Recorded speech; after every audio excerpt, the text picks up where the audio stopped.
paham. Assalamualaikum warahmatullahi wabarakatuh. Waalaikumsalam warahmatullahi wabarakatuh, Gurunda. Oke, sebelum pindah ke Mati dah. Yang mana nih, Bang Handi atau Bang Zuma? Tadi saya perjelas. Saya perjelas sedikit ya Pak ya, bahwasanya pada saat itu ada 3 golongan agama dan salah satunya adalah agama yang sedang menunggu kedatangan Nabi terakhir. Seperti itu Pak, karena mereka sangat apa ya namanya, beriman kepada kitab-kitab sebelumnya. Kurang lebih seperti itu ya Pak ya. Silahkan Bang Handi, Gurunda, sweet dulu. Siapa yang mau duluan? Bentar doang. Lanjut. Iya, saya belum paham materinya. Silakan aja dulu. Ya. Siap, Jadi, Gurunda. Silakan Bang Handi. Ini Bang Zuma kenapa dia mem gitu nih, tumben assalamualaikum gitu. Jadi pertanyaannya siapa itu Waraka bin Naufal? Waraka bin Naufal adalah seorang imam Arab beragama Nasrani yang masih berkerabat dengan Khadijah, istri pertama Nabi Muhammad SAW. Waraka merupakan sepupu tertua Khadijah yang dikenal memiliki perangai baik dan menjadi orang terpandang di suku Quraisy. Beliau juga adalah Hanafiya Ibrahim bersama keempat temannya, Abdullah bin Jahsi, Zaid bin Amir, dan Utsman bin Huwairits gitu. Itulah Waraka bin Naufal, pertanyaannya dia. Itu Pak, dari Nasrani siap. Pak. Langsung pindah, sebelum pindah ke Bang Zuma, saya tegaskan lagi pertanyaannya. Bang siapa tadi? Bang Ludi adalah apakah malaikat Jibril memperkenalkan diri langsung kepada Rasulullah SAW atau Rasulullah mengenal malaikat Jibril dari orang lain, yaitu orang bukan muslim pada saat itu, sebelum muslim ya. Oke, silakan Bang Zuma, semoga ditangkap apa yang saya katakan. Iya, apa pertanyaannya? Depo sing kasih. Kita Ini pertanyaannya gini. Lu lagi bertanya gini, kalau saya nggak salah dengar, malaikat Jibril itu di Gua Hira pertama kali mendatangi Nabi Muhammad, Iqra 3 kali itu seperti apa bentuknya? Dia kan tanya begitu, singkat aja kenapa? Bukan. Dia mempertanyakan apakah malaikat Jibril memperkenalkan diri langsung kepada Nabi Muhammad. Oh, iya. Langsung memperkenalkan diri atau ada yang memperkenalkannya lagi. Oke, siap Pak Ludi. Silakan Bang Zuma. Waktu dan tempat dipersilakan. Oke, baik. Jadi terima kasih atas pertanyaannya. Assalamualaikum warahmatullahi wabarakatuh dan semangat malam sahabat-sahabat sekalian. Jadi kita mendengarkan pertanyaan yang sangat baik ya. Apakah malaikat Jibril yang datang kepada baginda Rasulullah Muhammad SAW itu memperkenalkan diri kepada baginda Rasulullah Muhammad SAW? Jadi pada saat malaikat Jibril datang kepada baginda Rasulullah Muhammad SAW, tugasnya adalah menyampaikan firman. Maksudnya apa? Menyampaikan kalam Allah. Jadi Allah tidak memerintahkan kemudian malaikat Jibril menyampaikan perkataan Jibril. Tetapi Allah memerintahkan malaikat Jibril kemudian untuk menyampaikan kalimat Allah, perkataan Allah. Jadi tidak ada perkenalan. Makanya Al-Quran mengatakan, Bismillahirrahmanirrahim, wa ma yantiqu 'anil hawa, dan tidaklah yang diucapkan itu, yaitu Al-Quran, menurut keinginannya. In huwa illa wahyu yuha, tidak lain Al-Quran itu adalah wahyu yang diwahyukan kepadanya. Allamahu syadidul quwa, yang diajarkan kepadanya oleh malaikat yang sangat kuat, yaitu Jibril alaihissalam. Dari mana kemudian kita tahu bahwa itu adalah Jibril? Diterangkan dalam surah Al-Baqarah ayat 97, Qul man kana aduwwan li Jibril fa innahu nazzalahu ala qalbika biiznillah. Jadi yang mengantar Al-Quran adalah malaikat Jibril, dan Jibril pada saat itu tidak menyampaikan kata-kata yang berasal dari dirinya sendiri. Qul nazzalahu ruhul qudusi min rabbika bil haqq. Katakanlah Roh Kudus menurunkan Al-Quran dari Tuhanmu dengan kebenaran. Jadi ketika malaikat Jibril datang, dia tidak mengatakan, Assalamualaikum, wahai Muhammad, perkenalkan nama saya Jibril. Tidak. Kenapa dia tidak memperkenalkan diri? Karena beliau diutus untuk menyampaikan firman Allah, bukan diutus untuk berkenalan atau diutus untuk menyampaikan kata-kata di luar daripada Al-Quranul Karim. Lalu bagaimana mengetahui bahwasanya itu adalah malaikat Jibril. Rasulullah Muhammad SAW juga tidak tahu. Ini siapa ini kok tiba-tiba gitu ya. Tiba-tiba datang gitu. Tiba-tiba datang kemudian menyatakan diri kepada saya, menyampaikan kalimat bahwa ini adalah disuruh perintah baca. Ya, baca katanya. Ini siapa orang ini? Kok tiba-tiba saya disuruh baca Quran? Ada disuruh perintahkan. Jadi kesimpulannya baginda Rasulullah Muhammad SAW itu tidak kemudian menerima perkenalan diri dari malaikat Jibril. Makanya Al-Quran mengatakan gini, Bung. Bismillahirrahmanirrahim. Wa kadzalika auhayna ilaika ruhan min amrina ma kunta tadri mal kitabu walal iman walakin ja'alnahu nuran nahdi bi man nasya'u min ibadina wa innaka la tahdi ila siratal mustaqim. Demikianlah kami wahyukan kepadamu Al-Quran, wahai Muhammad, wahai Nabi Muhammad, dengan perintah kami. Nah, Allah mengatakan, sebelumnya engkau tidaklah mengetahui apakah kitab itu dan apakah iman itu. Tetapi kami jadikan Al-Quran itu cahaya, dengan itu kami memberi petunjuk siapa yang kami kehendaki di antara hamba-hamba kami. Jadi, poinnya adalah bukan pada sesi perkenalan. Poinnya adalah muatan dari penyampaian. Al-Quran diwahyukan 22 tahun. Dari proses kemudian itu berlanjut, barulah diketahui bahwa ternyata yang datang kepadaku ini adalah namus. Apa itu namus? Namus itu dalam bahasa Yunani ya, dari kata nomo, itu artinya hukum. Ternyata ini juga yang datang kepada Nabi Musa alaihissalam. Namus juga ini, al-namus juga ini yang datang kepada Nabi Musa alaihissalam. Mohon maaf, mohon izin sebelum ditanggapi. Di dalam kitabnya teman-teman kita Kristen, kita hargai ya. Di dalam kisah para rasul diceritakan di nomor 38, dan itu endingnya nanti ada di 53. Musa inilah yang menjadi pengantara dalam sidang jemaah di padang gurun di antara malaikat yang berfirman kepadanya di gunung Sinai dan nenek moyang kita. Dan dialah yang menerima firman-firman yang hidup untuk menyampaikannya kepada kamu. Jadi Nabi Musa alaihissalam dinyatakan dalam kisah para rasul menerima firman dari Allah melalui perantaraan malaikat di padang gurun Sinai. Itu juga ada di nomor 53. Kamu telah menerima hukum Taurat yang disampaikan oleh para malaikat-malaikat, akan tetapi kamu tidak menurutinya.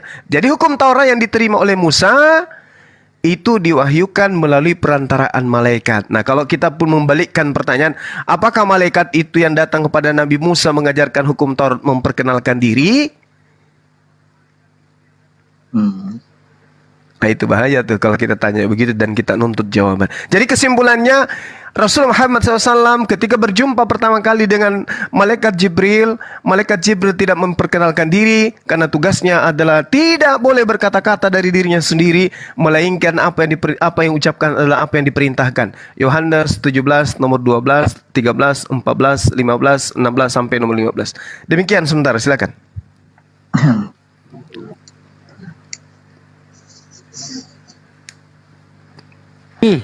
Ya, Pak Ludi Arapa, gimana? Sudah ditanggapin? Pak Ludi Arapa.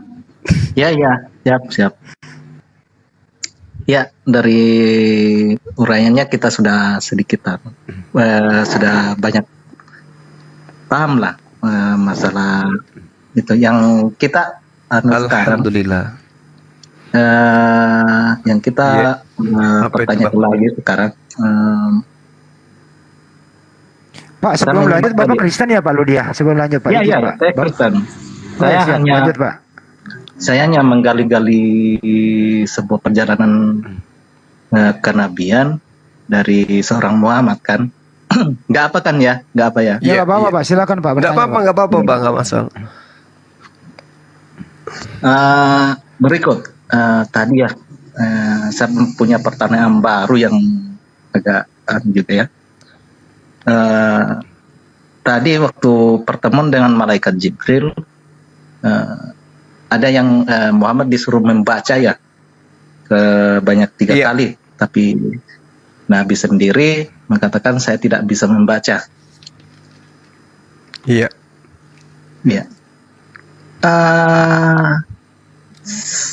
Yang saya mau tanyakan, apakah Jibril ini membawa sesuatu untuk dibaca atau bagaimana? Silakan. Udah, oke, baik.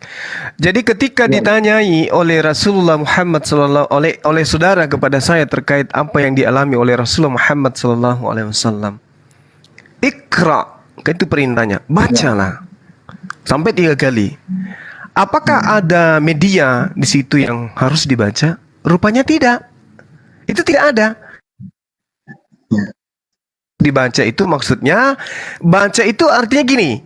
Baca itu kan tidak selamanya adalah ada huruf-huruf yang dirangkai menjadi kata, menjadi kalimat, membingkai satu paragraf. Tidak. Tapi baca itu maksudnya pikirkan, renungkan, resapi, tadabburi, pelajari, kaji dan seterusnya. Ternyata apa yang diperintahkan untuk dikaji? Bismi rabbikalladzi khalaqa. Wahai Nabi Muhammad, ya, tadabburi, renungkan dengan menyebut nama Tuhanmu yang menciptakan. Nah, itu dia. Yang disuruh baca adalah bagaimana segala aspek yang ada di dalam dunia ini itu dicipta oleh Sang yang Maha Hakikat, yang Maha Satu. Karena kenapa? Keberadaan Rasulullah di dalam Gua Hira itu bukan untuk tidur, tapi dia di situ bertahannud, artinya dia menyendiri untuk merenungkan apalah yang terjadi dengan umat ini, apa yang terjadi dengan kehidupan yang ada di sini. Kok pada menyembah batu gitu, nyembah ada apa ini? Apakah ini tidak ada yang mencipta yang lebih kuasa dari ini? Itu sama cerita dari Nabi Abraham alaihissalam ketika mencari Allah.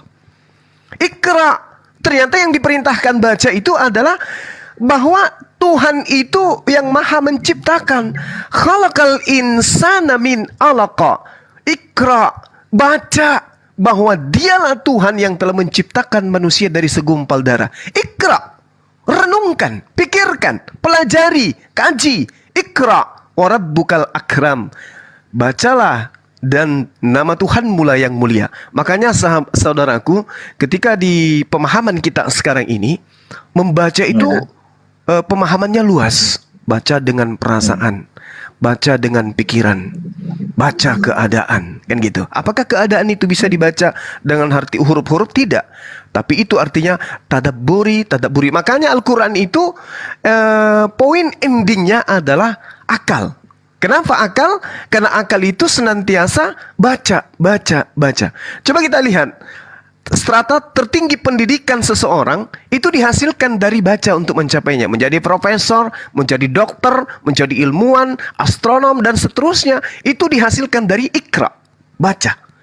Makanya komponen Al-Quran itu sekali lagi saya katakan, wala'allahum yatafakkarun, agar manusia itu memikirkan. Jadi ikra itu identik dengan akal. Inilah yang diterangkan kemudian. Jadi tidak ada kemudian media, sebuah buku atau sebuah papan tulis atau sebuah lembaran yang kemudian diminta oleh malaikat Jibril untuk dibaca. Demikian sementara. Silakan, mungkin ada tambahan dari guru-guru lain, silakan. Ya. Siap ya, karena kita apa maksudnya? Kalau kita membaca lurus dalam hal pertama yang diucapkan oleh malaikat Jibril ini, dia menyuruh membaca. Kalau kita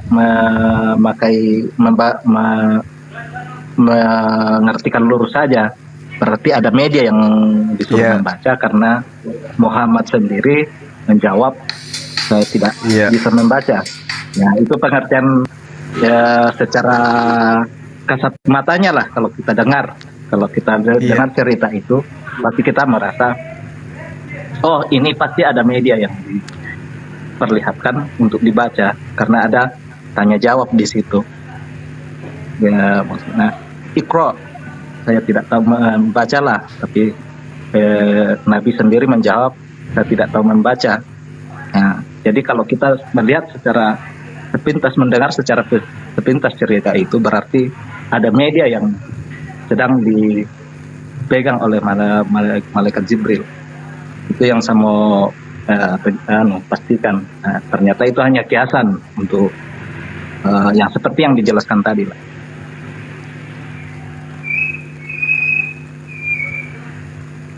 Oke, terima kasih Bang Rudi. Lanjut Bang Zuma.